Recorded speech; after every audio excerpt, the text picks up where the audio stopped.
Salam jumpa dengan Kansunuddin Channel. Kita kembali jumpa dengan Kansunuddin Channel. Pada kesempatan ini Kansunuddin Channel menampilkan ruang mahasiswa.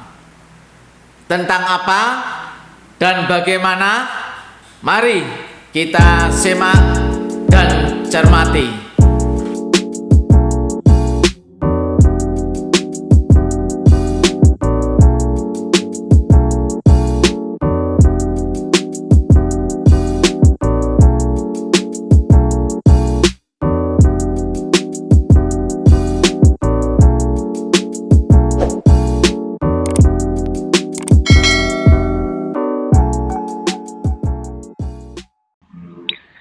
Assalamualaikum warahmatullahi wabarakatuh. Waalaikumsalam warahmatullahi wabarakatuh. Ini siapa ini?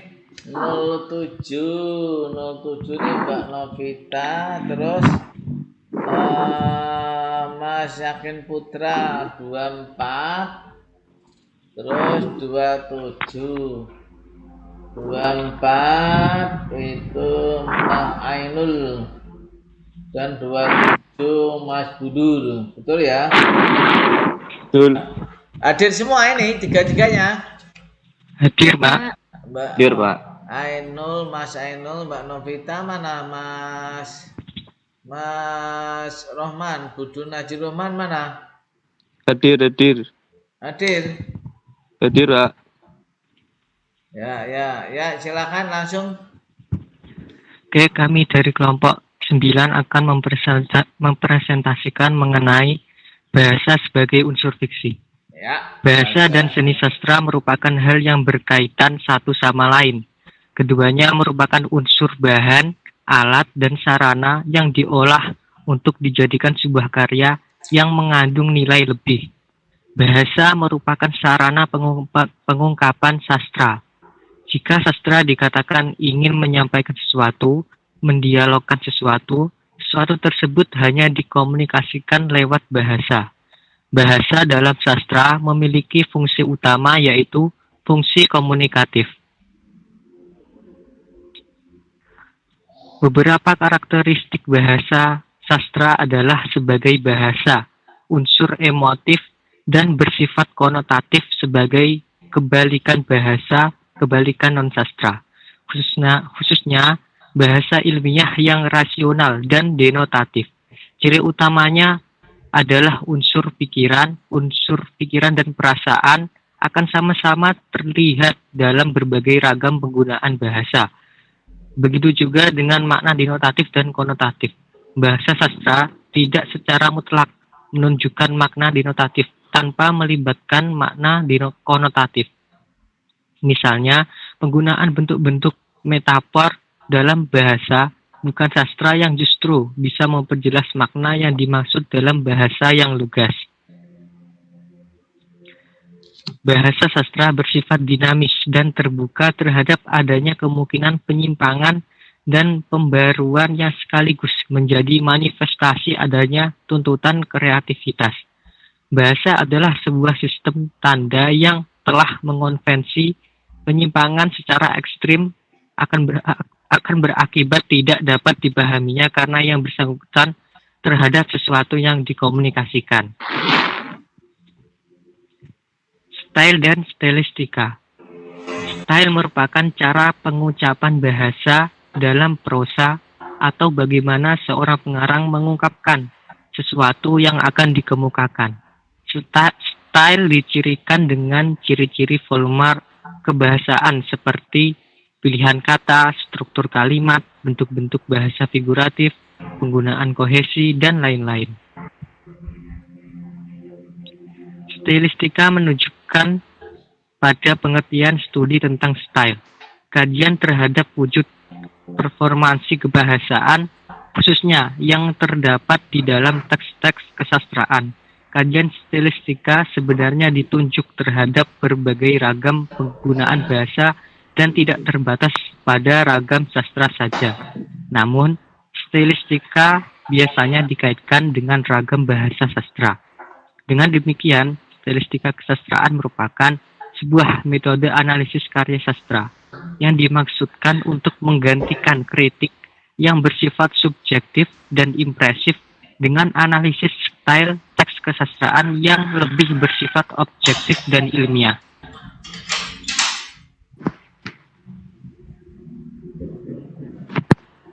Tanda-tanda stylistika. Yang pertama ada fonologi, misalnya pola suara ucapan dan irama. Sintaksis, misalnya jenis struktur kalimat. Leksikal, misalnya penggunaan kata abstrak dan konkret, kata benda, sifat, dan kata kerja. Penggunaan bahasa figuratif, misalnya bentuk-bentuk pemajasan, struktur, citraan, dan sebagainya. Selanjutnya akan dilanjutkan oleh rekan saya, Novita Wulandari. Style dan nada. Nada pengarang dalam arti luas dapat diartikan sebagai pendirian atau sikap yang diambil pengarang terhadap pembaca dan terhadap masalah yang dikemukakan. Nada merupakan ekspresi sikap pengarang terhadap masalah yang dikemukakan dan terhadap pembaca. Dalam bahasa lisan, nada dapat dikenal dengan sebutan intonasi ucapan. Nada adalah suatu kritik yang tersamar dalam suatu karya yang ditandai oleh suasana hati atau suasana. Jadi, intinya nada adalah sikap yang ditunjukkan oleh pengarang terhadap pembaca dan masalah yang dikemukakan juga. Unsur style. Style sebuah novel yang berupa wujud pengungkapan bahasa mencakup seluruh penggunaan unsur bahasa yang termasuk unsur grafologisnya. Dengan demikian, unsur style berupa berbagai unsur yang mendukung terwujudnya bentuk lahir pengungkapan bahasa tersebut. Style terdiri atas beberapa unsur, yaitu leksikal, gramatikal, dan retorika. Unsur leksikal. Unsur leksikal yang dimaksud sama pengertian dengan diksi, yaitu mengacu pada pengertian penggunaan kata-kata tertentu yang disengaja dipilih oleh pengarang untuk mencapai tujuan tertentu. Karya fiksi adalah dunia dalam kata. Komunikasi dilakukan dan ditafsirkan lewat kata-kata pemilihan kata-kata, meski melewati pertimbangan tertentu untuk memperoleh efek estetis. Masalah pemilihan kata dapat melalui pertimbangan-pertimbangan formal tertentu. Pertama, pertimbangan fonologis, misalnya irama, aliterasi, dan efek bunyi tertentu.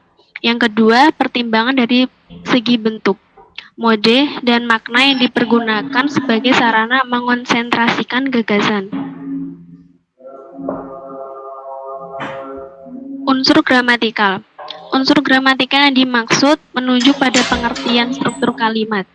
Jika dilihat dari kepentingan style, kalimat lebih penting dan bermakna daripada sekedar kata, walau pendayaan kalimat dalam banyak hal juga dipengaruhi oleh pilihan katanya. Sebuah gagasan, pesan dapat diungkapkan ke dalam berbagai bentuk kalimat yang berbeda-beda strukturnya dan kosakatanya. Retorika. Retorika merupakan salah satu cara penggunaan bahasa untuk memperoleh efek estetis. Ia dapat diperoleh melalui kreativitas pengungkapan bahasa, yaitu bagaimana pengarang menyiasati bahasa sebagai sarana untuk mengungkapkan gagasannya. Pengungkapan bahasa dalam sastra mencerminkan sikap dan perasaan pengarang, namun juga untuk mempengaruhi pembaca.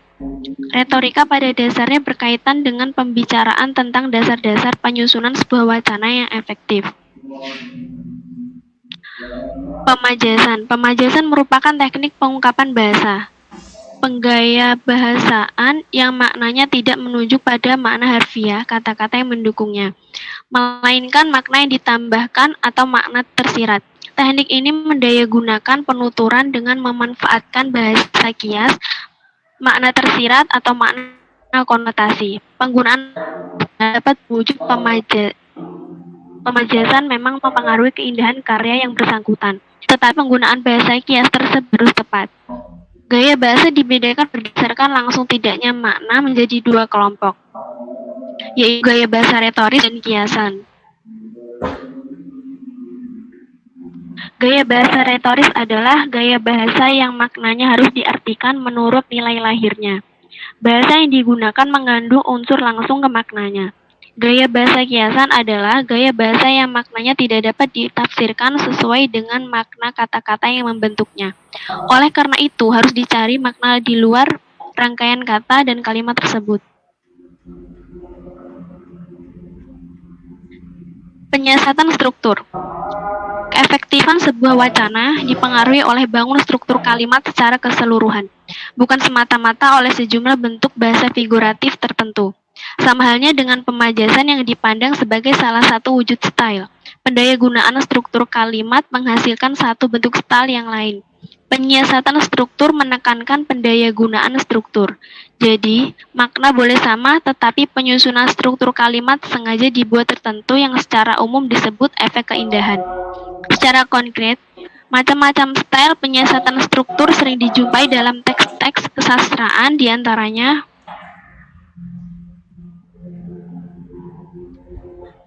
yang pertama ada repetisi, yaitu salah satu jenis yang banyak dipergunakan orang, adalah yang berangkat dari bentuk pengulangan, repetisi, baik berupa bunyi, kata, bentukan kata, frase kalimat, maupun bentuk-bentuk yang lain.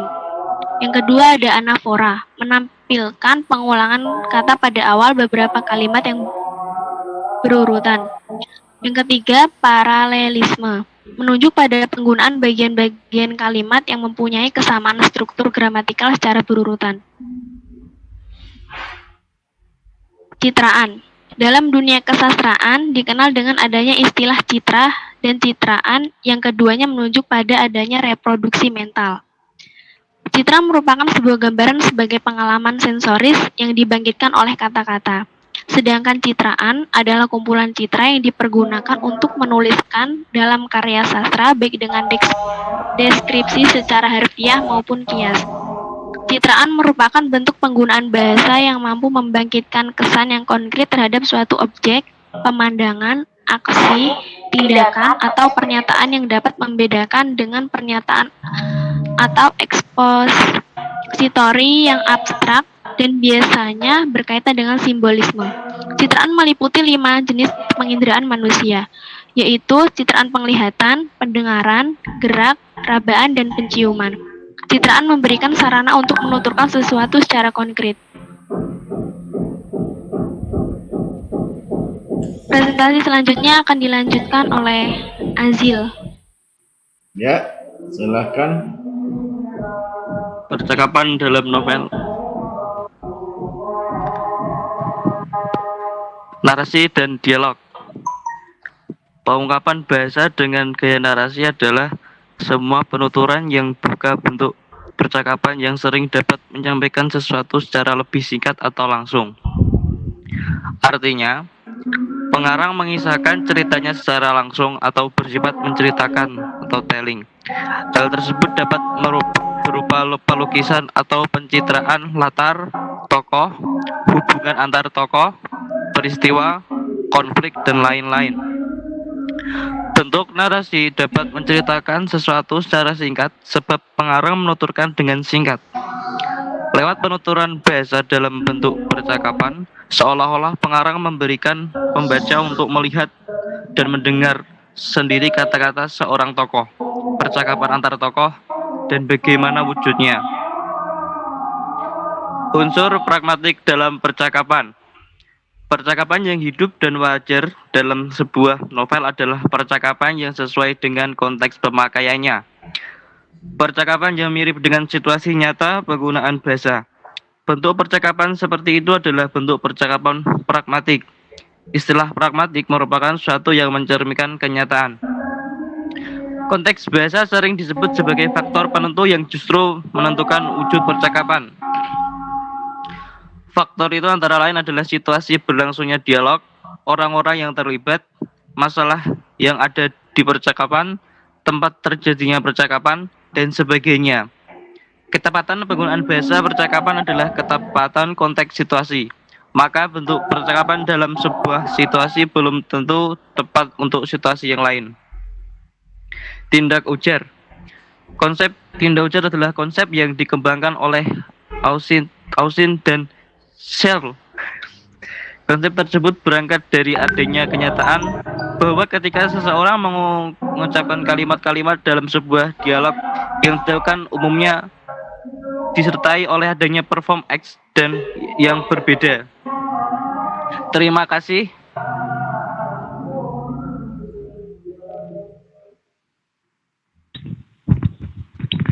Sekian presentasi dari kelompok kami. Silahkan jika ada yang bertanya.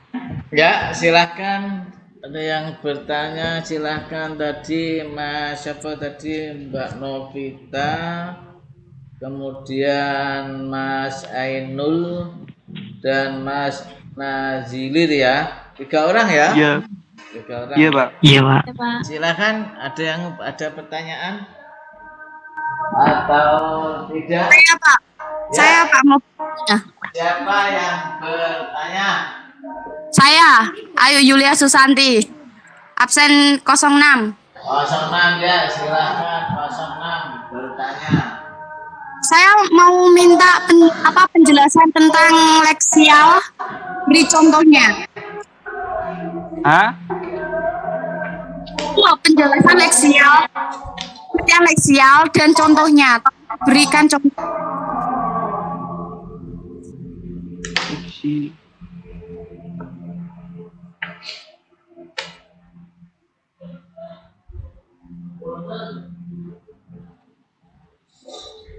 Leksikal itu loh Mas, leksikal. Nah, itu tolong diberi contohnya Mas.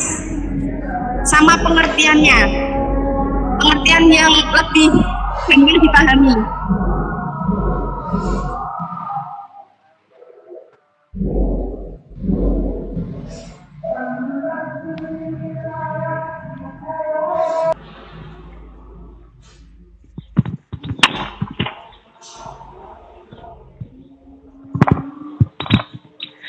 Baik, saya akan mencoba menjawab pertanyaan dari Mbak Ayu Yulia Susanti mengenai pengertian dari leksikal dan contohnya. Jadi, di sini sudah dijelaskan bahwa unsur leksikal yang dimaksud adalah sama pengertiannya dengan diksi, yaitu berkaitan dengan pemilihan kata untuk memperindah dalam suatu karya. Jadi, misalnya kalimat "ayo kita mau pergi kemana". Jadi di situ bisa kita menggunakan bahasa yang lebih indah, seperti "ayo kita mau berlabuh kemana". Jadi seperti itu.